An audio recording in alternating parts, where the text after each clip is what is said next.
Hi everyone, I am back, and today I'm back with a video that kind of like talks about something that I get loads of messages about, which is the embarrassment of knowing that a language is not your first language. I get loads of messages of people that are like, I can speak English, I can speak this language and whatever, but I don't know it perfectly, I'm not used to speaking it every day. I'm gonna get made fun of because I don't know it, or I'm gonna be able to understand what people say when they're talking in slang and things like that. And I think it is a very, it's normal to feel like that.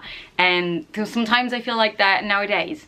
I get a lot of these messages, especially from Italian people, and I think it is partly because we have such a strong culture in terms of being a bit judgmental to foreigner that don't speak Italian perfectly. I think it's part of our inner xenophobia, that is part of our personality, that sometimes make us think that other people are gonna be thinking the exact same as we would in the same situation. I found out myself it's not actually really true. I can only speak, unfortunately, for my experience and the experience in London, but one of the best ways of getting over that fear is actually talking to people. And the only way you're actually gonna be able to improve and get more confident is proving yourself that you can do it, and also that if you mess up, it's not the end of the world. When I first moved here, I remember being very self-conscious of the fact that I didn't know the slang. I didn't know exactly how people talked, especially young people, or what they might mean when they said something that was maybe related to partying or just like the young scene. And I wanted to fit in. I wanted desperately to get myself out there and be British without considering that I'm not. And people value that. People value the difference in culture that you're actually bringing to their country, or at least they do here in London, because they're so used to having so many different people from different countries that have different way of saying things. It's natural, it's more normal for them to have more foreigner in this country. So I've never really felt too bad about saying something wrong or not knowing what something meant. I think it's more in my brain and in my anxiety, the idea that if I say something wrong, I'm gonna be made fun of. Most people are probably gonna forget after like a minute, 30 seconds. And if not, it's gonna turn into an inside joke that it's actually quite funny, because like now they've corrected you and now you know exactly what you should be saying or how to say something, or even like listening to them talking, you absorb the way they speak and the vocabulary. I'll be honest, I've got different groups of friends and they talk so different from each other. Like, it's so weird the way they use words differently, their sense of humor is different. It is scary to be judged by someone because you don't speak the language as well as they do. But to be completely honest, I've seen so many people improving really quickly, and also everyone's there to learn.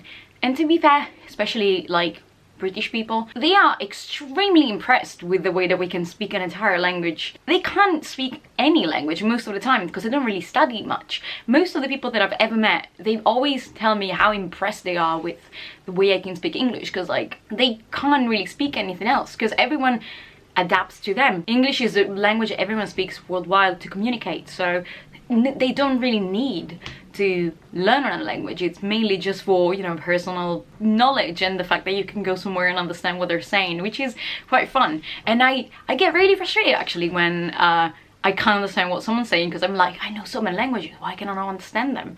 But getting back to the same topic that I was talking about before, just make sure that you do your best. The best way to try it out is actually when you get there. People are not gonna be mean, and if they are, it's not people that you want to actually hang out with. When it comes to work, it's very important to improve your language and learn the technical words that your job is going to be requiring. I think, for example, in terms of my job, which is related to film, I had to learn the names of so many technical things and so many technical objects, of which I would actually not be able to tell you in Italian most of them. If I had to work in Italy, I probably wouldn't know the names of so many of the things that I'm using at work here, because we connect one word to the concept of it, and I know what it is, but I don't necessarily know how that would be called in Italian. It's very useful to use certain apps that can allow you to talk to people before you get to some place, watching videos about something that might be related to what you're concerned about. But if your concern is mainly about whether people are going to be making fun of you, or whether they're actually going to be like, I don't know, discriminate you for your language, whether you are going to make it, whether you're going to be feeling like you belong, that's going to take time, first. And secondly, people are probably not. Even if they do, the only thing you can do is power power through and get better and better every day, because the brain is a very, very fun machine.